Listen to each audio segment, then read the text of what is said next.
নিজের চোখে দেখা। কিছুদিন আগে একটা জানাজা পড়িয়েছে, খোদার কসম করে বলছে 6:30 ইন্তেকাল করেছে। হসপিটালের বিল দেনে বালা নাই, 4 সন্তান। অ্যাম্বুলেন্সে ঘরে ঘরে আসবে, 1000-1200 টাকার বিল দেনে বালা নাই। কি বুঝলেন? ক্ষণস্থায়ী দুনিয়া। মুমিনের কম থাকলেও আমি বলি, কেউ যদি এসে বলে হুজুর একটু দোয়া করেন, খুব পেরেশানিতে আছি, আমি তার হাত চুমু খেয়ে বলি তোমাকে মোবারকবাদ, আল্লাহ তোমাকে ভালোবাসে। পেরেশানি তো মালিক দেয়, এই জন্য এটা রহমত মুমিনের জন্য। পেরেশানি দেয় যখন ফেরেশতারা বলে আল্লাহ চাইতেছে চাইতেছে, টাকা পয়সা চাইতেছে, বলে এটা কি? বলে ফাসেক, দে বিদায় কর, বিদায় কর। তার চাওয়া চাই, বিরক্ত লাগে, বিদায় কর, কি লাগে দে। আল্লাহ 10 কোটি দিয়েছে, 100 কোটি দে, বিদায় কর।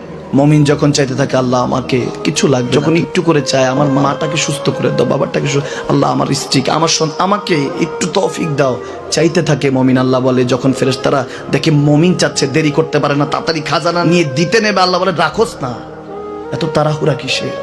তার চাওয়ার মধ্যে তো প্রেম আছে, একটু চাইতে দেস না। থাকুক না মুমিন আর একটু পেরেশান, থাকুক না, থাকতে দেস না, একটু থাক, একটু থাক। পেরেশানিতে রেখে আল্লাহ মজা নেয়, মহব্বত নেয়, মুমিনের অন্তর থেকে খুশবু নেয়। আল্লাহর বড় মায়া। মুমিন যখন চায় আল্লাহ তখন মায়ার নজর নিয়ে তাকায়, হায় হায় আমার বান্দা, সুবহানাল্লাহ।